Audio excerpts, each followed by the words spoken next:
Boa noite a todos. Que a paz do nosso Mestre Jesus nos envolva. E com certeza esse envolver por parte de Jesus, através dos seus emissários, é muito grande em nossos corações em noites como essas. Hoje estar aqui para mim é uma noite muito especial, porque há 24 anos atrás eu fiz a minha primeira palestra como expositor espírita aqui. Então faz só um pouquinho de tempo, mas o sentimento de gratidão continua o mesmo. A felicidade de estar aqui no Aparecida Castelli é um fato assim que envolve não só a mim, mas toda a minha família. Então todas as vezes que eu venho aqui, eu fico de verdade muito feliz de estar aqui. A acolhida, o amor, esse coração gigante que existe aqui é maravilhoso. Então aproveitemos a noite para conversar com Jesus, para permitir que essas vibrações nos envolvam e possamos sair daqui com certeza melhores do que quando entramos. Hoje eu vou falar sobre dores. Dor do ciático. Tem alguém aí que tem? Tem alguém aí que tem dor no nervo ciático ou não? Você viu como a gente conhece as pessoas? Né? Dor nas costas, todo mundo tem. Dor de cabeça, tem alguém que tem aí? Nós vamos falar sobre dores hoje. Mas o principal motivo de falarmos sobre dores é deixar bem claro que, independente de qual seja o sofrimento, qual seja a dificuldade que passamos, há sempre uma solução. Quando a gente vê um tema falando assim, as nossas dores, óbvio que todos nós temos problemas, temos dificuldades, mas saber que tem solução é extremamente caridoso por parte de Deus nas nossas vidas. E falando em Deus, teve um momento em que todos nós estávamos desencarnados. Vocês lembram disso ou não? Quem lembra quando estava desencarnado aqui? Mais ou menos, né? Mas olha que legal, quando estávamos desencarnados, Deus é tão bom, mas tão bom com a gente, que Ele coloca uma equipe para nos ajudar a planejar o que será a nossa vida futura. Essa equipe é chamada equipe reencarnacionista. Nos ajudam para que nesse projeto que eles fazem junto conosco, às vezes a gente não tem condição de participar, é claro, porque não temos ainda total discernimento sobre as nossas necessidades, mas existe essa equipe que nos ajuda a fazer esse planejamento. Esse planejamento inclui uma série de situações, sejam elas em que você vai viver uma condição feliz, mas especialmente aquelas condições onde você vai ter que ser testado, onde você vai ter que ser provado, para cada vez mais trilhar a sua escalada evolutiva. E quando a gente estuda isso à luz do Espiritismo, saber que existe esse planejamento, alguns criticam esse conceito espírita, porque falam assim, poxa, se no mundo atual tem tanto problema, tanta dificuldade, e é feito um planejamento anterior, alguma coisa tem de errado. Esse planejamento pode não estar muito certo. Porque basta a gente ligar a televisão, ver alguma notícia, na sua grande maioria são elas ruins, não é verdade? E aí a gente vem na casa espírita e escuta que Deus designa pessoas para planejar a nossa vida. E se planeja individualmente, existe um planejamento muito grande, inclusive para o nosso planeta. Mas será que está tudo errado assim, esse planejamento? Como que a gente pode encarar essa realidade, mas ao mesmo tempo ter uma perspectiva de vida amorosa, feliz? Como que eu posso acreditar que existe esse planejamento amoroso? Se eu ligo minha televisão, eu vejo países em guerra, eu vejo as taxas de suicídio aumentando. Olha que interessante. Inclusive entre adolescentes. Inclusive na terceira idade. Aí você fala, pô, tem alguma coisa de errado. Mas Deus é tão bom que fala assim, bom, a gente precisa explicar para todos como é que funciona isso. A gente precisa orientar as pessoas para que elas saibam em qual processo estão inseridos para que tenham uma perspectiva de vida melhor. Porque senão a gente acorda todo dia e vai falar, pô, esse mundo está indo de mal a pior, o que vai acontecer comigo? O que vai ser daqui para frente? Não são frases que a gente ouve aí no dia a dia, nas nossas vidas, mas não é bem assim. Deus, sabendo das nossas necessidades, mandou para nós essa doutrina tão reveladora e, acima de tudo, tão consoladora, chamada Espiritismo, que vem realmente explicar para nós o porquê dos nossos sofrimentos, o porquê das nossas dificuldades. Não vem, óbvio, fazer com que a gente não sofra mais. Mas quando você entende por que você está passando por uma situação, seja ela qual for, sabendo os porquês, você pode movimentar a sua vida numa direção diferente para tentar melhorar aquilo que você está vivendo. Essa lei de ação e reação é uma bênção muito grande por parte de Deus. Imaginem que hoje, de posse do conhecimento que o Espiritismo nos dá, o Consolador prometido trazido por Kardec, nós podemos acreditar com muita fé, e uma fé extremamente raciocinada, que o nosso destino está nas nossas mãos. Quando a gente escuta isso, nós temos duas formas de escutar isso. O destino da minha vida sempre esteve nas minhas mãos. Aí você fala, pô, minha vida está tão ruim, o que eu fiz, né? Ou então, né? Porque se o destino da minha vida está nas minhas mãos e a coisa não está lá muito boa, você olha para dentro de você e fala assim, caramba, será que eu estava fazendo tanta coisa errada assim? Mas é preferível que tenhamos uma visão mais otimista dessa realidade. Tudo bem, a coisa não está legal? Não está. Fui eu que provoquei tudo isso? Sim, foi você. Mas a sua visão, como filho de Deus, deve movimentar você para que você mude a partir de agora. Essa é uma visão otimista da vida. Saber que você pode construir um futuro diferente. E quando a gente fala futuro, não vamos imaginar um futuro extremamente distante, não. A nossa relação com a lei de causa e efeito é muito rápida, muito constante nos dias atuais. Quando o espírita fala em reencarnação, ele acha que ele tem que colher os frutos do que faz, ou está colhendo os frutos do que fez, apenas reencarnação após reencarnação. E não é bem assim. A gente já colhe aquilo que planta agora mesmo. Mesmo porque estamos passando por um processo de transformação muito grande e exige de nós um dinamismo maior. Exige de nós que façamos mudanças comportamentais mais rápidas, na mesma velocidade que desejamos ser felizes. Essa é a grande realidade. Mudar a nossa forma de ver a vida. Normalmente enxergamos as dificuldades, enxergamos as nossas dores com os olhos do corpo, com os olhos da matéria.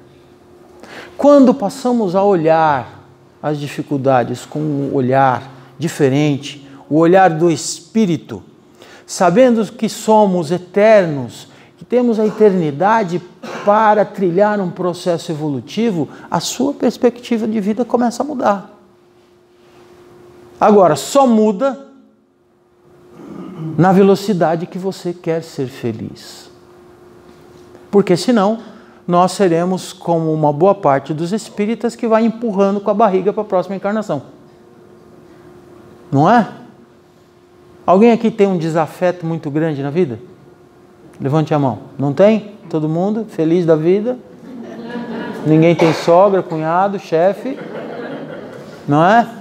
Ela fala, não, esse daí eu deixo para a próxima. Essa dificuldade eu vou deixar para a próxima encarnação. Será que é assim que a gente tem que fazer? Será que essa é a visão daquele que encara a sua vida como a vida do Espírito? Dificuldades todos teremos e temos. Mas uma boa parte dessas dificuldades, elas são evitáveis. Outras tantas, não. Vejamos lá. Vamos focar primeiro nas dificuldades que passamos na nossa vida, que são inevitáveis. Vocês lembram de alguma? O Tarcísio falou que uma delas é torcer para o Corinthians. Ele falou para mim que é uma dificuldade inevitável da vida dele, mas tudo bem. Brincadeira, gente. Uma das dificuldades que invariavelmente nós passamos pela nossa vida. Tem alguém aqui que não vai desencarnar? Não, né? Eu fico com medo de perguntar essas coisas, né? Mas uma das dificuldades que a gente passa, invariavelmente, é quando perde. E a gente usa de forma muito errada, né? Já vou falar por quê. A gente fala, eu perdi um ente querido. É uma dificuldade que a gente passa, né? Mas nesse aspecto, nessa dificuldade, nessa dor, o Espiritismo já nos consola. Primeiro, ninguém perde ninguém. A frase de Leon Denis, que eu gosto muito de comentar quando falo sobre a dificuldade que a gente tem de lidar com a morte, é assim: as almas que vibram na mesma sintonia procuram-se através do universo, rompendo as barreiras de tempo e de espaço. Ou seja, as pessoas que amamos, as pessoas que nutrimos um sentimento maravilhoso de cumplicidade, de amor, de caridade mútua, nunca se separam. Estão apenas temporariamente separadas por planos, por universos diferentes, mas que no momento oportuno a vida haverá de fazer esse reencontro. Isso por si só é um grande consolo em uma das dores que invariavelmente todos nós vamos passar. Às vezes achamos que temos o total controle da nossa vida, mas ficamos doentes. Doenças que às vezes são incuráveis aos olhos da medicina humana. Então existem realmente dores que invariavelmente vamos passar e que independem das nossas atitudes no dia a dia. Vamos desencarnar, alguém próximo a nós desencarna, uma doença incurável, a perda de um emprego, reveses que a vida nos traz e que independe do que você faça ou não. Mas mesmo para essas dores, o Espiritismo, cumprindo esse papel de consolador prometido, nos diz o seguinte: você passará por dificuldades, mas lembre-se, naquele planejamento que citamos no começo da nossa conversa, naquele planejamento, Deus não colocou em hipótese alguma uma dificuldade maior que você. Isso é um alento para o nosso coração gigantesco, porque nesse ponto você olha para Deus e fala assim: o sofrimento está grande, né, Deus, que o Senhor colocou na minha vida, então é sinal que o Senhor acha que eu sou forte, né?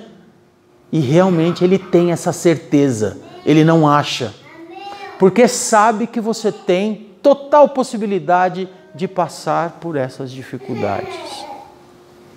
Agora, existem uma outra quantidade aí gigante de dificuldades na nossa vida que são evitáveis. Dificuldades, ou como no capítulo 5 do Evangelho segundo o Espiritismo, tormentos voluntários. Aqueles que a gente não precisava passar, mas a gente passa. Fruto da nossa intemperança. Fruto ainda da nossa incapacidade de estabelecer uma relação amigável com Deus. Porque quando a gente estabelece essa relação com Ele, entendendo como Ele se posiciona nas nossas vidas, nós começamos a mudar a nossa postura. Começamos a agir de forma diferente. Esse Deus, nós temos que nos relacionar com Ele. Como é que a gente se relaciona com Deus? Alguém tem o Instagram de Deus? Tem? Tem aí ou não? Não tem. O Face? Não. O Orkut? Lembra do Orkut? A Silene fez assim: eu tenho. É difícil a gente estabelecer uma relação de confiança e fé com alguém que a gente não vê, não sabe onde mora, não tem a rede social, não tem o telefone, não tem nada. E para você confiar em alguém, para você estabelecer essa relação de confiança, você precisa conhecer. Você precisa amar essa pessoa para que você confie. Então a gente precisa amar a Deus para confiar nele, para confiar nas suas leis, para confiar que ele fez aquele planejamento na sua vida, para que você fosse feliz. E a gente só consegue amar a Deus, entender os propósitos dele na nossa vida, quando a gente ama a sua obra, quando a gente ama o que ele criou. Aí a gente está amando a Deus. Quando conseguimos nos transportar do nosso orgulho e do nosso egoísmo e aportar os nossos laços de felicidade no coração das outras pessoas, nós começamos a estabelecer uma relação muito, muito amorosa e maravilhosa com Deus. E aí entendemos os propósitos dele. Entendemos que ele não colocou nenhuma dificuldade na nossa vida que não fosse superável. Agora, nós cometemos erros. Vocês concordam comigo ou não? Tem uma pessoa lá em casa que não erra. Ela não está aqui hoje, que é minha esposa, né? Mas com certeza está gravada e ela vai assistir. Ela falou para mim que ela não erra. Mas nós todos erramos, cometemos erros. E são esses erros que provocam as nossas dores, as nossas dificuldades. Eu tenho um papelzinho aqui no meu bolso que tem uma relação de erros, de dificuldades que nós geramos nas nossas vidas, que aí sim a gente tem problema. Como o Tarcísio falou, até às 11h. É verdade, gente. Posso tirar o papelzinho? Não? Aqui eu tenho uma relação de defeitos nossos que causam dores nas nossas vidas. Posso? Vocês têm coragem? A proposta de hoje é falar sobre dores. Algumas nós já sabemos que são inevitáveis e que mesmo nessa temos o consolo por parte de Deus. Agora nós vamos trazer aqui aquelas que nós provocamos. E assim, a cada uma que eu relacionar, a gente levanta a mão intimamente, pelo amor de Deus. Não precisa fazer assim, porque eu sei que essas dores são de todos nós, mas nós vamos falar de dores e o que elas provocam na nossa vida. Combinado?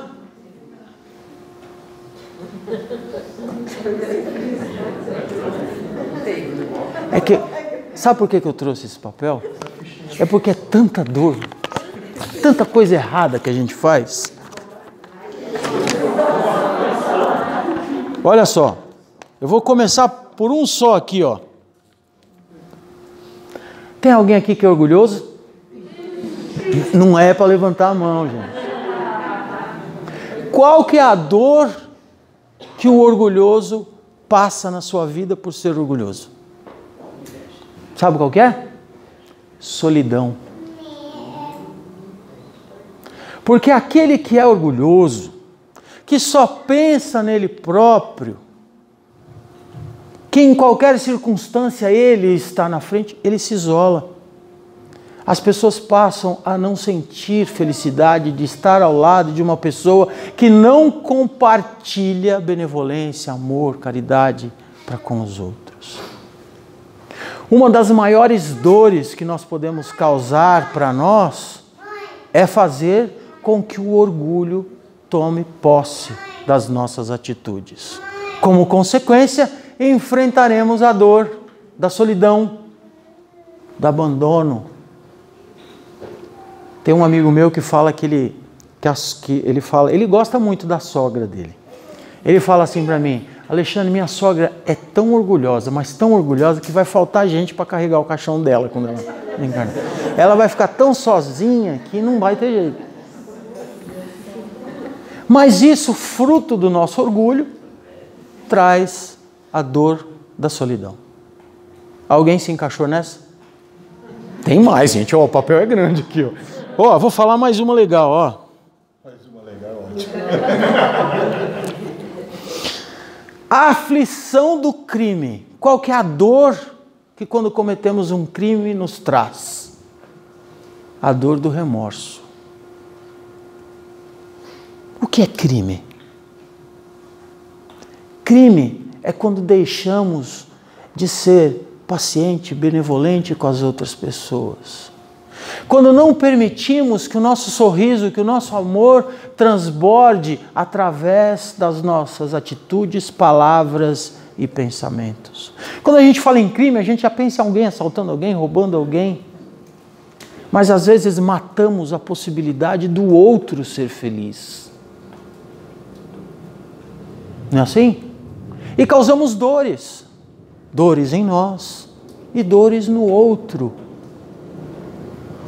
Quantas dores poderíamos evitar se pudéssemos sair de dentro do nosso orgulho, fazendo-nos humildes e olhar para o outro e praticar a caridade do sorriso, a caridade do abraço, a caridade do simplesmente escutar alguém que vem pedir consolo para nós. As nossas atitudes, normalmente, quando alguém vem contar um problema para nós, fala assim, posso desabafar com você? Pode. Aí a pessoa conta o problema, você não fala nada, mas dentro da sua cabeça você fala assim, ai meu Deus, como que essa criatura foi se meter nessa enrascada? A gente julga as pessoas. A régua que a gente coloca nos defeitos dos outros é muito maior do que a nossa.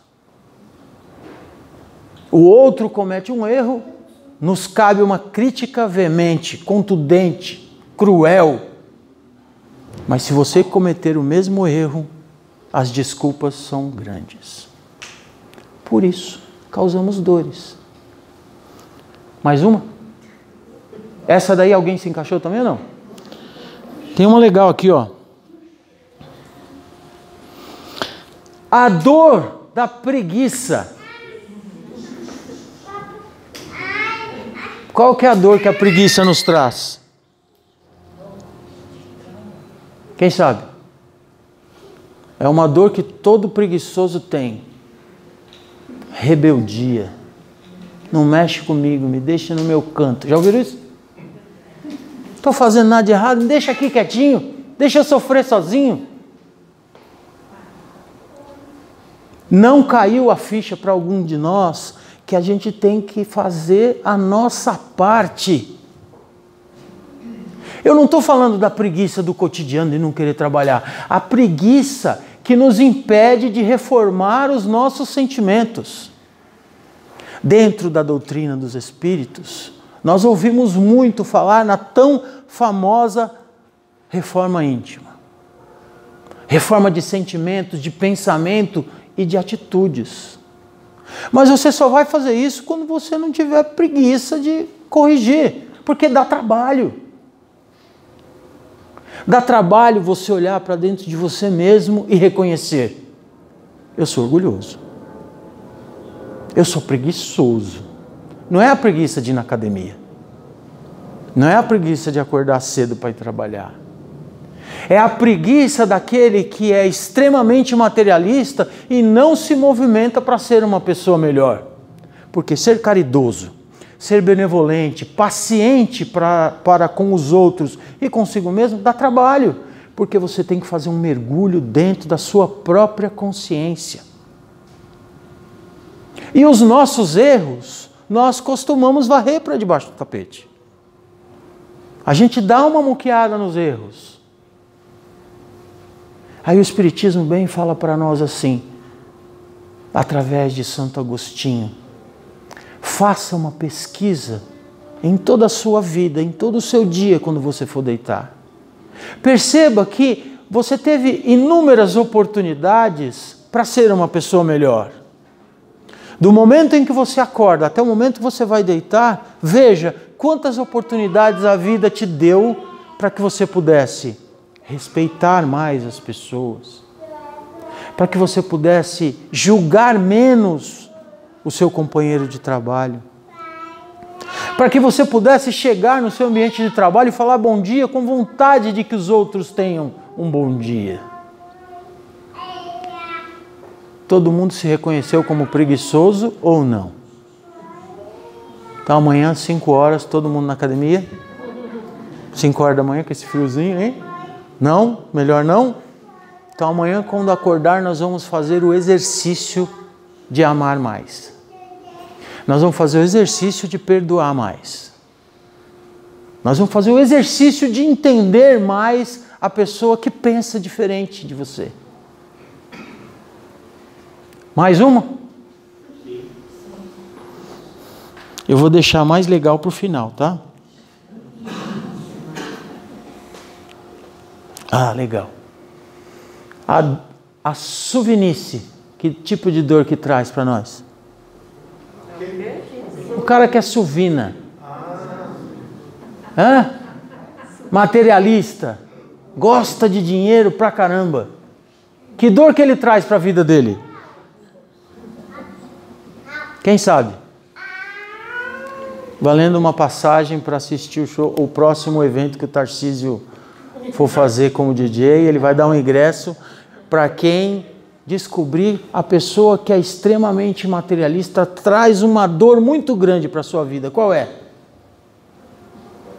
A miséria. Por quê? Quando pautamos os nossos maiores desejos na matéria, quando queremos que a nossa felicidade seja em ser rico, bonito e poderoso, tá bom para ser feliz? Ser rico, bonito e poderoso? Vocês acham que isso seria suficiente para ser feliz? Quando pautamos a nossa felicidade nas aquisições, nas conquistas exclusivamente materiais, somos miseráveis daquilo que nos enriquece no mundo espiritual. Somos extremamente miseráveis porque chegamos na porta que a morte do corpo físico nos abre e chegamos no mundo espiritual extremamente miseráveis. Porque chegaremos lá, vocês acham que tipo de pergunta que será feita para nós no dia da aferição, no dia que enfrentaremos as nossas próprias consciências?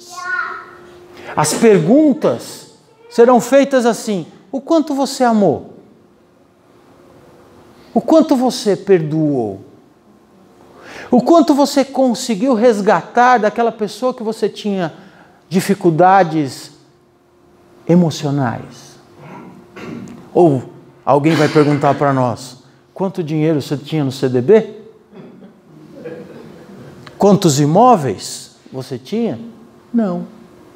Deixaremos aqui na terra tudo que as mãos puderam carregar e levaremos conosco só as conquistas que cabem dentro do coração. Essa será a nossa bagagem quando chegarmos no mundo espiritual. Vejam, mais uma só? Tem várias aqui, gente. Vou até 11h40 aqui, ó.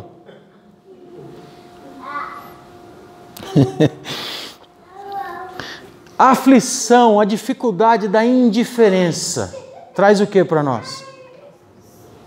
Quando você é indiferente com a dor do outro, qual a dor que você traz para você? Depois eu vou deixar esse papel fixado aí. Vocês viram quantas tem aqui, ó? Sabe quem que me deu essa relação? Emmanuel. Não, ele não falou direto para mim, tá?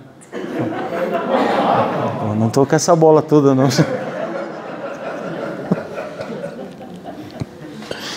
A dor da indiferença. Já pensou? Não estou com essa bola toda, não. Quando somos indiferentes com o problema do outro, quando nós acharmos que o problema do outro é só do outro, a dor que envolve a nossa alma é de desânimo.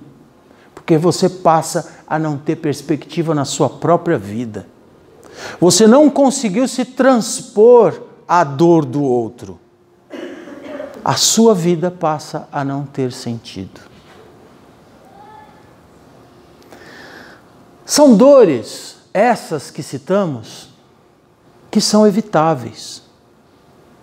Dores que nós poderíamos e podemos não passar por elas. O que a gente precisa fazer para não passar por essas dores? Ah, tá bom, Alexandre, é só não ser orgulhoso, não ser preguiçoso, não ter indiferença com os outros. Mas tem uma receitinha, que quem nos deu foi um cara chamado Jesus. Já ouviram falar dele? Já ouviram? Olha que legal. Ele falou uma frase que diante de todas essas dificuldades a gente questiona. Ele falou assim para nós, olha, bem-aventurados aqueles que sofrem, porque serão consolados. Lembra dessa frase de Jesus? Aí você fala assim, manda sofrimento que eu preciso de consolo, né? Não é bem assim. Consolado onde? Se às vezes a sua vida é uma vida inteira de miséria. Onde está a consolação prometida por Jesus? Quem pode falar? Ele falou, né? Bem-aventurados os aflitos que serão consolados. Aí o camarada reencarna uma vida inteira só desgraça na vida. Pô, que consolo é esse? Outra frase de Jesus que quando a gente fala em dores nos remete a uma pesquisa um tanto melhor. Ele falou assim, a felicidade não é desse mundo. Lascou, né? Não vou ser feliz mesmo, certo? Mas vejam que nas duas frases ele nos coloca a real noção de que não somos homens imortais.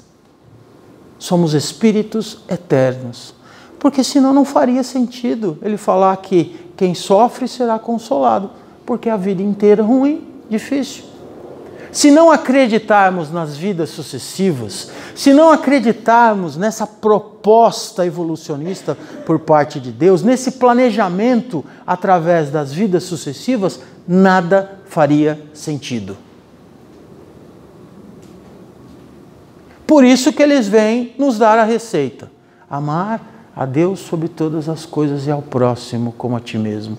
Veja que ele estabeleceu uma relação maravilhosa que você não consegue amar a Deus se não amar ao próximo. É incoerente.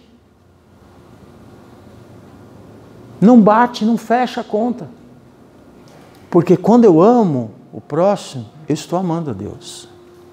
Quando eu vejo no próximo alguém que, como eu, precisa de consolo, precisa de ajuda, eu estou amando a Deus, amando a vida e, acima de tudo, estabelecendo então essa relação maravilhosa com a lei de causa e efeito. Ah, eu entendi agora.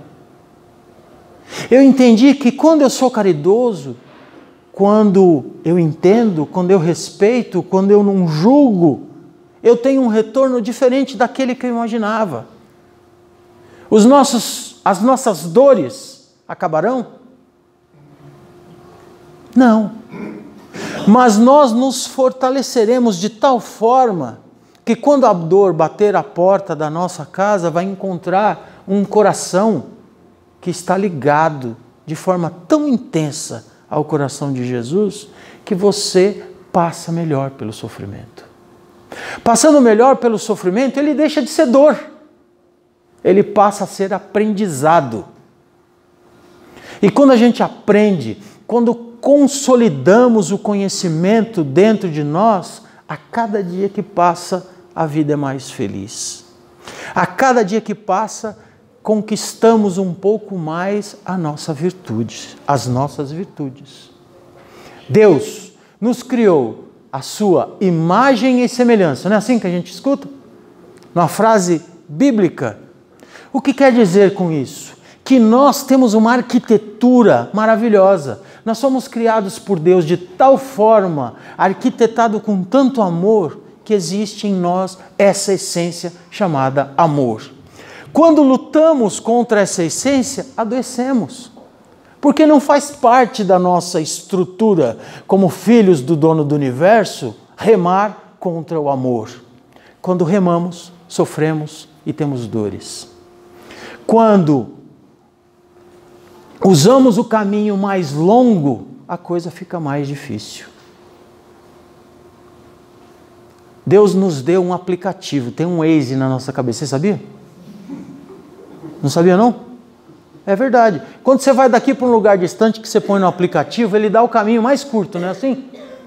tem um aplicativo dentro de nós para seguir o caminho rumo a Deus, rumo ao amor, rumo à perfeição. Só que a gente fala assim, não, peraí, tem um caminho melhor. Vou fazer um caminho diferente.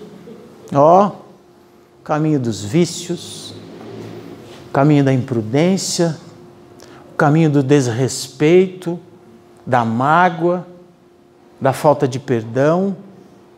Aí demora mais. E por demorar mais, esse caminho é mais sofrível, é mais doloroso.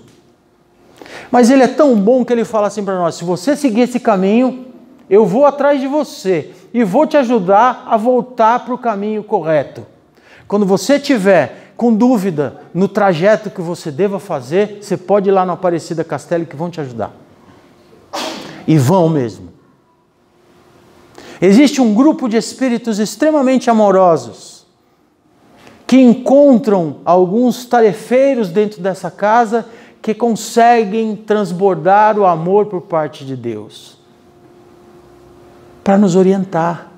Veja como Deus é bom. É igual filho. Quem tem filhos aqui? Levante a mão. Seus filhos já fizeram coisa errada?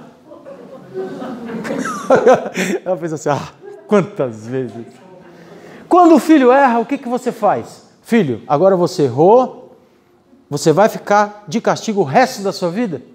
É assim que a gente faz? Dá outra oportunidade, não dá? E outra, e outra, e outra. Às vezes dá uma raiva, né?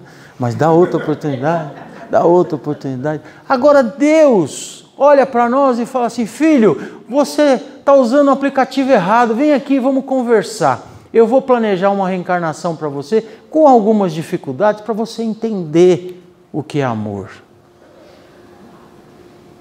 Deus, o processo de perdão por parte de Deus é assim, filho, você errou, então faz o seguinte, eu vou te ajudar a corrigir. Vai ter uma dificuldade ali, aqui, mas eu estou do teu lado. Esse é o amor por parte de Deus, esse é o perdão por parte de Deus nas nossas vidas, com o simples e único objetivo, para que não tenhamos dores. Estar ao lado de Jesus, estar ao lado dos conceitos que Ele nos colocou, significa sofrer menos. Nós olhamos o mundo à nossa volta e achamos que as nossas pequenas transformações íntimas não surtirão o efeito na melhora da humanidade. Mas nós estamos em quantas pessoas aqui? 50, 60 pessoas? Imaginem o quanto cada um de nós pode promover de mudança pelo simples mudar comportamental no nosso dia a dia. Que as pessoas pudessem olhar para cada um de nós e falar assim, eu queria saber o que essa pessoa entende por vida, porque ela respeita, porque ela ama, porque ela perdoa, porque ela entende o seu companheiro de trabalho.